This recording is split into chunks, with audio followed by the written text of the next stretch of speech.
జపమాల ప్రేక్షకులకు నమస్కారం. ఓం వరవరదాయ విజయ గణపతే నమః. శ్రీ గురుభ్యో నమః. శ్రీమాత్రే నమః. ఈ భాగంలో మనము తృతీయ శ్వాసము విందాము. పార్వతీదేవి తపస్సు.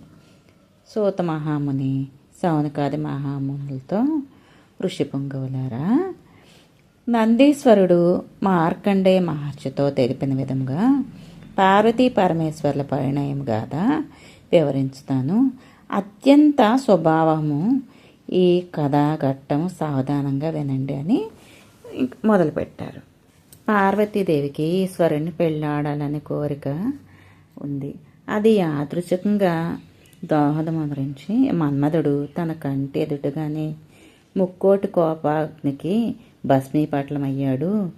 ఆ భయానక దృశ్యం పార్వతీదేవికి మరపురాని ఘట్టమైంది.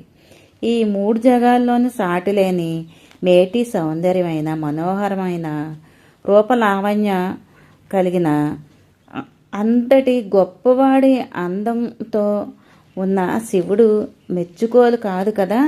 అతని ఎదురుగా ఆయన భస్మీపట్లం చేశాడు. అది చూసి సర్వమంగళ నిరాశ నిస్పృహ చెందింది. ఇక అందాన్ని చూపించి ఆ స్వామిని మెప్పించలేము అని చెప్పి ఒక సంకల్పంకి చేసుకుంది. తల్లితో చెప్తుంది, అమ్మ ఇలా జరిగిందంతా చెప్పి, అమ్మ నేను తపస్సు చేసి స్వామిని మెప్పించాలే తప్ప నేను అందంతో ఆయన మెప్పించలేను అని చెప్పి తల్లితో చెప్పి తపం ఆచరించాలి అని నిర్ణయం తీసుకున్నారు. మేనకాదేవి అందుకు తన కూతురుతో ఇలా అంటుంది, బిడ్డ, 9 పాదములను భరింపజాల నీ దిరిసె పువ్వుపై పక్షివాలిన ఏమవుతుంది? శిరీష కుష్మముల వలె నీవు మహాసుకుమారివి, లలిత కోమల లతా తన్వి ఆగు. నీవెక్కడ కటిక నేలపై కూడు నీళ్లు ఇవన్నీ మానేసి నువ్వు ఒగ్గుపెట్టి ఈ తపస్సు చేయడం ఏంటి? కోరిన కోరికలు తీర్చే సమర్థులైన వేల్పులు మన మంచుకొండ ఎందే కలరు కదా. తపమేమిటి చిన్నాట అనుకుంటున్నావా? వద్దు వద్దని తల్లి పార్వతీదేవిని వారించింది. పల్లం వైపు ప్రవహించే నీటిని పట్టుదలగా ఉన్న ప్రయత్నం చేసేవారిని మరలించడానికి ఎవరికి సాధ్యం కాదు కదా. పార్వతీదేవి తన దృఢ సంకల్పం తన సకురాండ్ర ద్వారా తండ్రి అగు హిమవంతుడికి తెలియచేసింది. ఆయన చేసేది లేక ఎట్టకేలకు సమ్మతించారు. పార్వతీదేవి సర్వాభరణాలన్నీ కూడా వదిలేసి సర్వాలంకారాలను కూడా మానేసి తాపసాంగన రూపం దాల్చింది. పట్టుపుట్టాలను వదిలి కావిరంగు చీర ధరించింది. ముత్యాలతో కూర్చున్న మొలతాడును తీసివేసి 3 పేటలు ముంజతాడు అంటే తాటి ఆకుల తాడు 3 పేటలు కట్టుకుంది. గుమగుమలాడే సుగంధ పరిమళాల ద్రవ్యాలను విడిచిపెట్టి భస్మాన్ని అల్దుకుంది. లీలా విలాసంగా బంతి ఆటలాడే చేతి యందు రుద్రాక్ష తావళం తీసుకుంది. సుమాళముగా అంటే సుకుమారముగా ఉన్న వేళ్లతో శృంగార గీతికతలు పాడుతున్న శివమహిని స్తోత్రాలను పఠించింది. కుటిల కోమల దీర్ఘ కుంతలంగా ఉన్న జడలను కట్టి పాశుపత దివ్య దీక్షను వహించింది. నారదముని ఉపదేశించిన శివపంచాక్షరి మహామంత్రాన్ని గౌరీదేవి బాగా జపిస్తూ ఉంది. ఇలా గౌరీదేవి గౌరీ శిఖరం చేరి ఘోర తపస్సు చేస్తూ ఉంది. శివుడికి ఆమెపై దయ కలగలేదు. లోకమందు చెట్టుపై పండి నేలపై రాలిన ఆకులన్నీ తింటూ ఉంది. తపస్సు మిక్కిలి ఉధృతం చేసింది. శివుని అనుగ్రహం కోసం హిమగిరి తనయ అట్టి పండుటాకుల సహితం తినట మాని అందువల్ల పార్వతీదేవికి అపర్ణ అనే విఖ్యాతనామం సిద్ధించింది. ఆమె తపోదీక్ష శతవృద్ధులకు మహామునులు సహితము ముక్కులపై వేళ్ళు వేసుకున్నారు, ఆశ్చర్యం పొందారు. పుట్టుక చేతనే పరస్పర జాతి వైషమ్యాలు గల పులులు, జింకలు, సింహాలు, ఏనుగులు అనేకమైన సాత్విక భావాలు పెంపొందించాయి. అవి కూడా సాత్వికంగా ఉన్నాయి. గిరిజాదేవి తపోవన భూమి యందు అన్యోన్యానురాగాలతో కలిసిమెలిసి సంచరిస్తూ ఉన్నాయి. స్నానము, హోమము, నారచీరలు ధరించుట, శివభక్తి గేయములచే ఆమె తపోవన భూమి ప్రశాంతికి నిలయమై బ్రహ్మాండంతో విరాజిల్లుతూ ఉంది. ఇట్లు పార్వతీదేవి తపమాచరించి పుత్ర సమేతురాలై మేనకాదేవి హనుమంతులు ఆమె కడకు వచ్చి ముద్దుల కూతురును దగ్గర చేరదీసుకొని ఇట్లు లాలనగా పలికిరి. అమ్మా, అన్నపానాలు వదిలితివి, కందమూల ఫలాలను తినవేచితివి, కాయ గసరు ముట్టవేచితివి, ఆకుల అలములు సేకరించితివి. నీవిట్లు మహోగ్రతపం ధరించుతున్నప్పుడు శివునికి నీపై దయ రాలేదు. ఈశ్వరుడు భక్త సులభుడు, అది నిజమే. కానీ నీవు భక్తురాలవై ఉండుట ఆయన ధ్యానించుటలేదు. ఆయనను భర్తగా పొందాలని ఈశ్వరుని యందు ఆయనకు భార్యగా ఉండాలని తపం చేస్తున్నావు కాబట్టి నిన్ను ఆయన ఆదరించడం లేదు.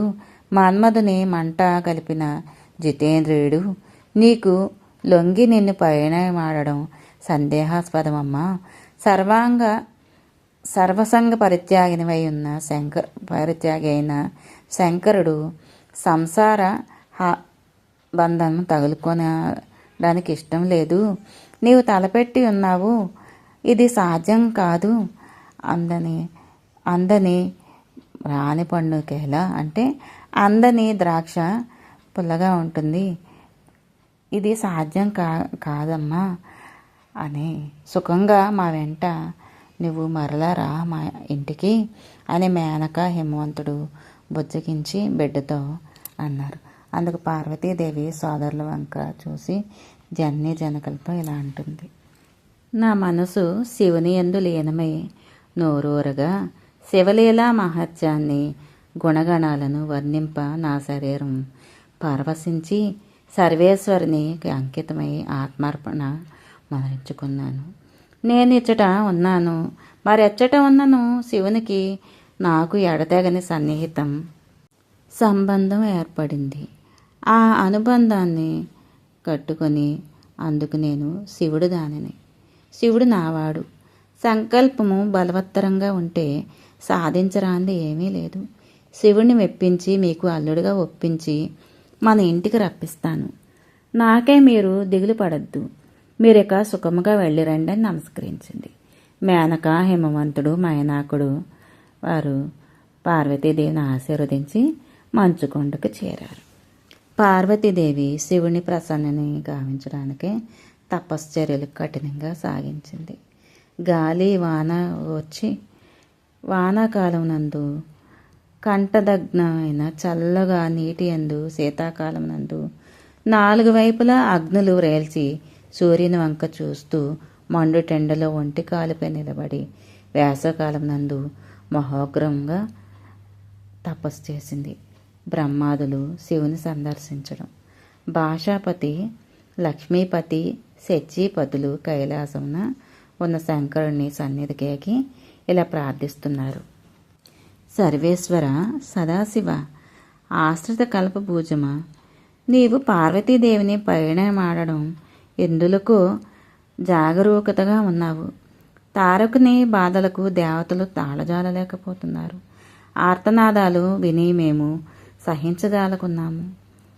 కడు బాధలు పడుతున్నారు. దేవతలను చూసి జాలిపడి సానుభూతి చూపడమే కానీ ఇంతకు మించి మేము చేయగలిగింది ఏదీ లేదు. పార్వతీదేవిని నీవు వివాహమాడి నీ వీర్యంన కలుగు వీరాగ్రేసుడు తారకుని హతమార్చగలడు. ఆ రాక్షసుడు మరణించిన గాని దేవతలకు హృదయతాపం చల్లారదు. నిన్ను భర్తగా చేసుకోవడానికి గిరిజాదేవి గౌరీ శిఖరమున ఘోర తపస్సు చేస్తుంది. తారకుని బాధలకు తోడు ఆమె తపోవేడిమి ఒకటి లోకాలను సంప్రాప్తమైనది. తారకుని పరిమార్చుటకు సాధనము పార్వతీ పరమేశ్వర్ల పరిణయము. మీ కళ్యాణము లోక కళ్యాణమై 7 జగములకు సుఖ సంతోషాలను శాంతి భద్రతలను ప్రసాదిస్తుంది. అని ప్రార్థిస్తారు. ఈశ్వరుడు అందుకు, మాధవ, నీవు చెప్పింది యథార్థమే అగును. తారకాసుర సంహారానికై నేనిప్పుడు వివాహం ఆడవలేను. వివాహమన స్త్రీ సంపర్కము తగులుకున్నటే కదా. తపోవిఘ్నకారిణి అయిన స్త్రీని చేపట్టటయా మానుటయా ముందు వెనుక ఆలోచిస్తున్నాను అని అంటాడు. లక్ష్మీకాంతుడు మహేశ్వరుడితో అందులకు సమాధానంగా ఇలా అంటున్నాడు. శంకర, ఆశ్రమంలో అన్నింట అందుకు ఉత్తమమైనది గృహస్థాశ్రమము. బ్రహ్మచారులు, వానప్రస్థులు, యతీశ్వరులు గృహస్థుని ఆశ్రమం లేనిది మనగలరా? ఉత్సాహ ప్రభు మంత్రశక్తులు ఒసగనది గృహస్థ ధర్మము. నీవిప్పుడు యోగేశ్వరుడివై వివాహము వద్దంటున్నాము. అయినా ఏమి, నీవు పెళ్ళాడి రాజయోగివై నీ వీర్యము ఒక పుత్రుని ప్రసాదించుము. అద్దాన దానవులకు కీడు, దేవతలకు మేలు కలుగును. నీ ఆత్మానుసంధానము కందువలన ఎట్టి అంతరాయము కలగదు కదా. నీవు యోగివై ఉన్నంతకాలము తారకుని చావులేదు. శివపూజా దురంధరుడై నానాటికి అతిశయించుచున్న అతని భార్య నుంచి శీఘ్రంగా దేవతలను రక్షించుము. లేకున్నా రాక్షస ప్రాబల్యం ధర్మంనకు గ్లాని, దేవతలకు బానిసత్వం పొడసూపుచున్న సూచనలు కలుగుతున్నవి అని పరిపరి విధాల శ్రీనాథుడు శివునికి విన్నవించాడు. శివుడు, రమారమణ, జగత్ కళ్యాణానికై గౌరీదేవిని నేను పరిణయమాడుతును. రాక్షస వంశ నిర్మూలనకుడు కదా, దేవతానికానికి సర్వదా సంరక్షకుడగు పుత్రుడు బడయుదును. కావున మీరు చింత దక్కింది మీ స్థావరాలకేగడు అని ప్రధాన మోసంగి సాగనంపాడు. శివుడు గౌరీ శిఖరమున తనకై తపస్సు చేస్తున్న పార్వతిని యోగ దృష్టితో చూశాడు. శృంగార రసాది దేవతైన అలనాడు తనకు పరిచర్యలు వనరించిన పార్వతి సమస్త సుఖాలను కోల్పోయి తాపసాంగన రూపంన ఉండుట గమనించాడు. క్షణమైన జాగొనరింపక శివుని చేతమును సమ్మతించినది కాదు. హైమవతిని పెండ్లాడు మనసాయను. పెండ్లికి తగిన రాయబారులు ఎవరని యోచించాడు. అరుంధతి సమేతంగా సప్తర్షులను తగిన వారిని అనుకున్నాడు. వారిని మదిలో తలుచుకొని శివుని సన్నిధి యందు వారెల్లరూ చేరరు. ఆయన మనసులో అనుకోగానే శివుని వద్దకు వారందరూ కూడా వచ్చారు.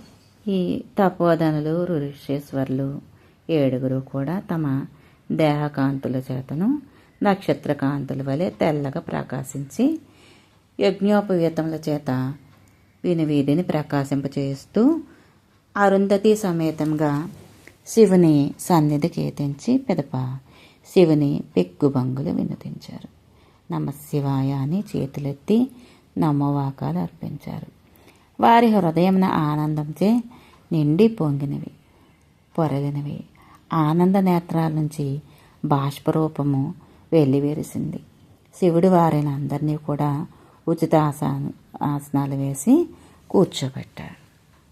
కొంచెం సేపు అయిన పిమ్మట సప్తఋషులు లేచి నిలబడి, ప్రభు చంద్రమౌళీశ్వర, నిన్నెవరు హృదయంను నిలుపుకొని స్మరించునో అతడు జగత్పూజ్యుడవుతాడు.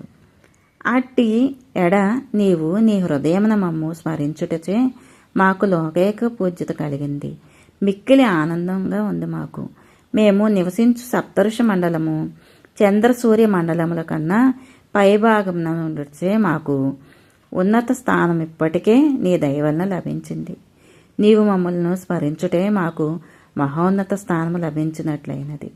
మాకెట్టి పదవి లభించినను నిన్ను కన్నులారా గాంచుచున్నాము. నీ పరమాత్మ స్వరూపము మేము తెలియజాలకున్నాము. శివకేశవుల బ్రహ్మాదులలో నీవు స్వరూపమేయది.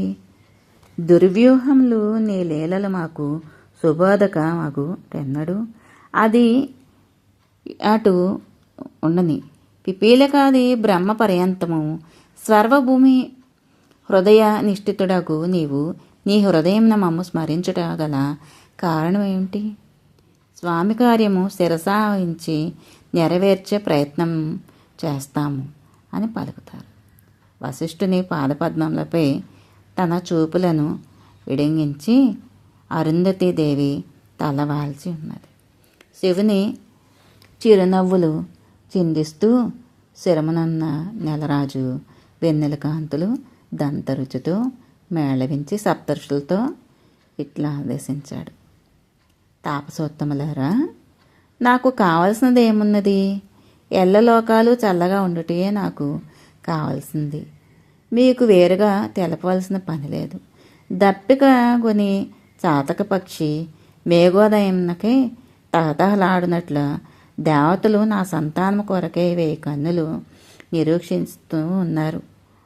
సోమయాజి అగ్ని ఉత్పాతించుటకు ఆరని గ్రహించినట్ల నేను సత్పుత్రుణ్ణి బడేటికే పార్వతీదేవిని పరిగ్రహించదలిసితిని. కావున మీరు హిమవంతుని దగ్గరకు వెళ్ళి పార్వతిని నాకిమ్మని అడుగా.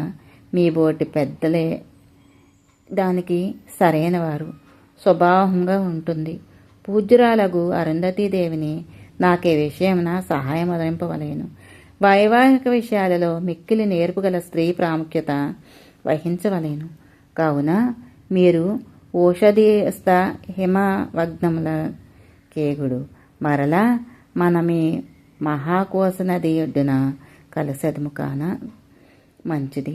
మీరిక వెళ్ళి రండి అని శివుడు పలకగా అరుంధతి సైతులకు సప్తఋషులు ఆయనకు నమస్కరించి వినిమీదికి ఎగిరి వివాహ విషయాలు మాట్లాడడం కోసం స్త్రీలు పురుషులు పెద్దవారు వెళ్ళి మాట్లాడడం మంచిదని చెప్పి శివుడి ఉద్దేశం.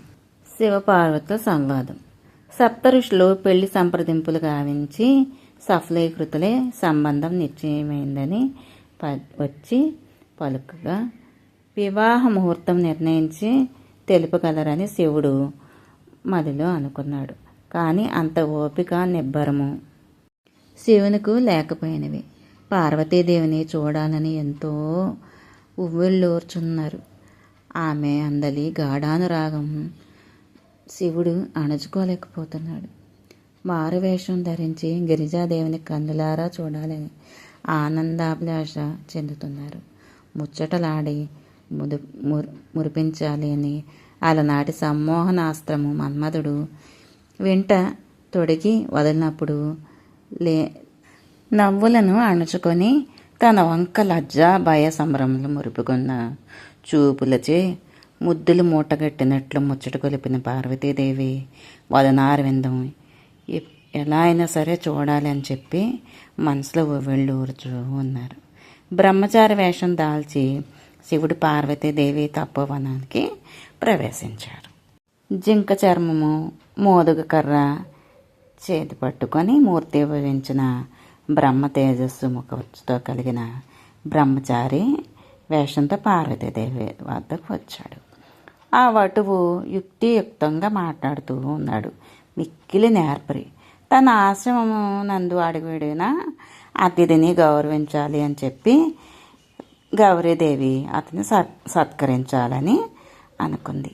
ఆ కపట పటువు మార్గాయాసం ఆయాసంతో ఉన్నట్టుగా నటించి తర్వాత ఆమెతో ఇలా అంటున్నాడు. 3 వేళలా నీవు స్నానం చేయుటకు ఇచ్చటికి నీటి సౌకర్యం కలదు కదా. హోమాది కర్మలను సమిదలు దర్భలు దేవతార్చనకు పువ్వులు సులభముగా లభిస్తున్నాయా? వన్యమృగాలు ఇక్కడ సాధువర్తనం కలిగి సంచరిస్తున్నవా? శక్తికి మించి నీవు తపమురించటం లేదు కదా. ఏలనా ధర్మ సాధనకు శరీరమే ప్రధానం కదా. నీవు నీరు పోసి పెంచిన తీగలు చిగురించి పగడపు వన్నెలు పోలి నీ క్రింద పెదవి వలె ఉన్నాయి కదా. నీ కంటి చూపుల వలె తళుకు బెడుకులు లేని మిక్కిలి చలించడి చూపులు గల జింకలు మిక్కిలి చనువుచే నీ చేతి యందు దర్భలను గ్రహించిన వేళ నీవు కోపం బూనలేదు కదా. తాపస్లు కోపం కలిగి ఉండరాదు కనుక నేను ఇట్లా అడుగుచుంటిని. నీ రూప సంపద, నీ రూపమానము, నీ గుణ సంపద మిక్కిలి ప్రశంసనీయం. ఆకాశగంగ ప్రవహించుటచే కలిగిన ఘనత కన్నా నిన్ను కూతురుగా ఆ హిమవంతుడు పరమ పావనుడు, మిక్కిలి ధన్యుడు సుమా. నీ అందు స్నేహము కొన్ని విషయాలను నీతో చెప్పాలని అనిపిస్తుంది. నీకు మనసైనచో సమాధానం ఒసగుతాను, చెప్పు అని శివుడు పార్వతీదేవితో అంటున్నారు. బ్రహ్మదేవుడు మీ వంశకర్త అవడం వల్ల నీవు సద్వంశ సంజాతవు. ఆభిజాత్యం నీకున్నది. నిర్భర వయపరిపాకము తొణకిసలాడుచూ ఉంది.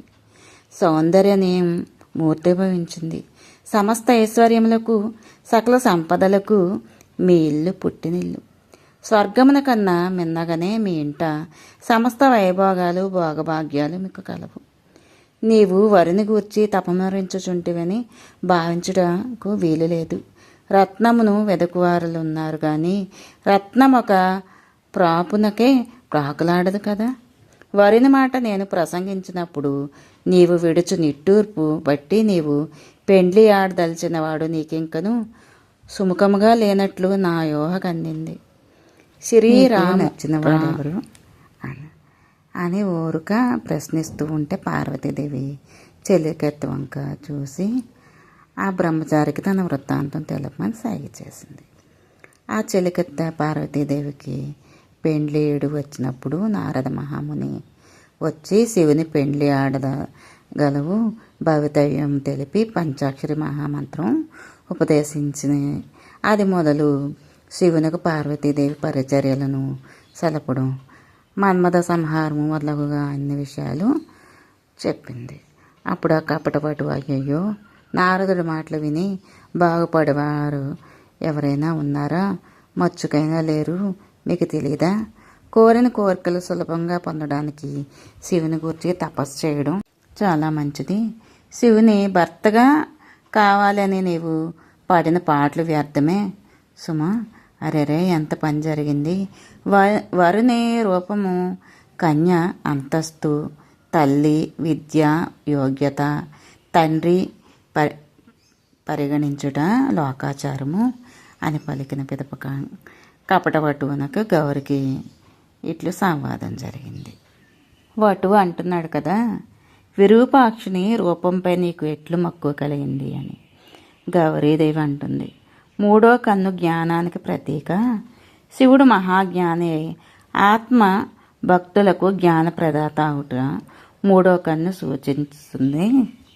వటువు అంటున్నాడు, కపాలంలో చేతబూని బెచ్చమెత్తువానికి కట్టుకొని ఏమి సుఖపడతావు అని. గౌరీదేవి అంటుంది, సంపదలు అశాశ్వతం, జన్మ సంసిద్ధికి వైరాగ్యము ఆవశ్యకం, భిక్షాటనము విరాగి లక్షణము. కపాలంలో దహింపబడినవి దేహము, దేహాభిమానము మోక్షంనకు ప్రతిబంధకము, వైరాగ్య ప్రబోధకము అని అంటుంది. ఇంకా వటువు అంటున్నాడు కదా, సంపద లేక బూడిద పూసుకొని శివునితో ఈ సంసారము సాగుట మార్గం కలదా అని. గౌరీ అంటుంది, నవనిధాలు సమస్త సంపదలు నిజభక్తుల కొసగా త్యాగధనుడు వీతరాగుడు శివుడు.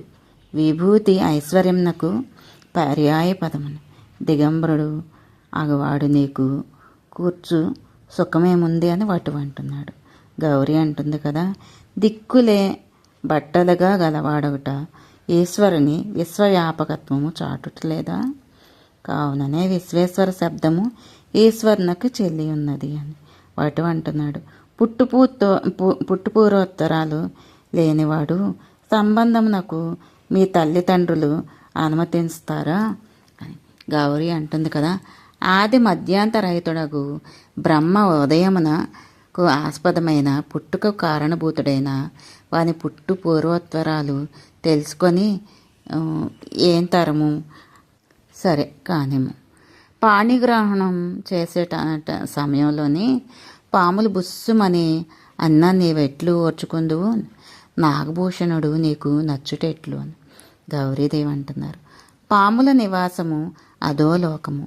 పాలు తాగి విషము కక్కు పాపజాతిని ఆభరణములుగా దాల్చిన శివుడు అధమాధముడైనను క్రూర కిరాతకుడైనను శివుడును ఆశ్రయించిన చాలును. వారలను చెంత చేర్చుకొని అభయమొసగి మహోదర గుణ స్వభావుడు భక్త సులభుడు శివుడొక్కడే సుమా. వటు అంటున్నాడు. విషము తిన్నవాడు నీకు మధురాహారములు ఒసగునా అంటున్నాడు. గౌరీదేవి అంటుంది, విషము లోకోపద్రవం అనురించును. అట్టి విషము త్రాగి లోకోపద్రవము తొలగించి ప్రపంచములకు శాంతి భిక్ష ఒసగి పరమ కారుణ్యుడు ఈ ఓ బ్రహ్మచారి వెయ్యేల సర్వమంగళప్రదుడగు శివుని మహిమలు లీలలు శివభక్తి పరాయణులకే తెలియను. శివుని నామరూపము సమస్త సన్మంగళదాయకములు. లోకబాంధవుడకు సూర్యుని కిరణ కాంతులను గొడ్లగోబలు చూడజాలవు. ఆత్మబాంధవుడకు శివుని నామరూపము గుణసంపద అజ్ఞానము మునిగి ఉన్న నీ వంటి వాడు పండితుడయుండి గ్రహించజాలడు. నీవు నిందించు వారుల పాపము కన్నను విసువారులకు ఎక్కువ పాపము ఆపాదిస్తుంది అని పలికి కోపగూర్నిత నేత్రాలు కలిగి ఆ కపటపటు ఇంకా శ్మశానవాసితో నీకు కాపురమా అని ప్రశ్నింప పార్వతీదేవి, చెలి ఇంటికి వచ్చిన వానిని గెంటుట సభ్యత కాదని నేను ఊరకుండా ఇతనికి ప్రసంగము మితిమీరినది. ఇతని ఇట నుంచి వెడలి పంపు మరి అని రోషావేశంతో మరలా ఇలా సమాధానం ఇస్తుంది. బ్రహ్మ సత్యము, జగత్తు మిథ్య, దృశ్య ప్రపంచము నశింపక తప్పదు. నాశనమందుటయే శ్మశానమున జరుగు కార్యము. శ్మశానమున నివసించుటాను ఏమి జగము నశించినట్లు లయమైపోయినను నిత్య సత్య స్వరూపుడైన లీలా విహారం సంచరించుట అని గ్రహించుము. ఇక నోరు ముయ్యము, పొమ్మను అని గద్దించింది. తొందరలో పార్వతీదేవి పయ్యద పక్కకు తొలగింది. శివుడు ఆ దృశ్యము గాంచి నిలువజాలక నిజ రూపం దాల్చను. చంద్రమౌళీశ్వరుడు మందహాసము చేస్తూ ఉంటే పార్వతీదేవి కరపల్లవం గ్రహించినాడు. పార్వతీదేవి చిరకాల వంచ వీడేరినది. చేసిన తపమునకు పడిన శ్రమకు ఫలితం లభించినది.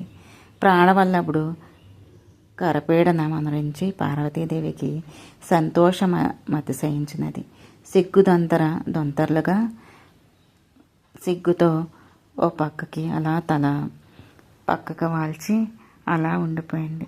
ఆ తల్లి చెంతనున్న శంకరుని క్రియగంట చూచింది. సంభ్రమాశ్చర్యములు పొంది సిగ్గుచే తల వంచి కాలి బొటన వేలు నేలపై అటు ఇటు రాస్తూ ఉంది. చెంగున పక్కకు తొలగినదని కోటి మన్మదాకారుడైన దరహాస చంద్రికలను వెదజల్లు సర్వేశ్వరిని తల వంచుకొనియే సాభిలాషముగా చూచి పరమానందం అనుభవించను. ఆమె మనోభావాలను మనోహారముగా మానస వీధి యందు రెక్కలు కట్టుకొని గాలిలో తేలియాడుచు గంతులు వేసినవి. శివుడు పార్వతిని ఉద్దేశించి, దేవి, నీ తపమునకు నేను సంతసించి తిని, నీ భక్తికి నేను వశ్యుడనైతిని. నేను నీ వాడను, నీవు నా దానవు. వేళ ఇంకా భయము సంశయము నీకెలా నా చెంత చేరు అని చెయ్యి చాచును. పార్వతీదేవి శివునకు వందనమాచరించి, ప్రభు, నీ అనుగ్రహ విశేషము నేను నీ దాననైతిని. నేను కడు ధన్యురాలను. మన వివాహ విషయమై నా జననీ జనకులతో సంప్రదించి వారిని సంతసింపచేయుడా విన్నపించది. అట్లే అగుగాక అని పలికి శివుడు పార్వతిని ఆశీర్వదించి అదృశ్యమైన పరిచారికను వెంట పెట్టుకొని ఇంటికి వచ్చుచున్న పార్వతీదేవిని చూసి సోదర బృందము మేనక హిమంతులు మిక్కిలి సంతోషం పడ్డారు. పెండ్లి రాయవారం మిగిలింది తర్వాయి భాగంలో విందాము. ఓం నమ శివాయ.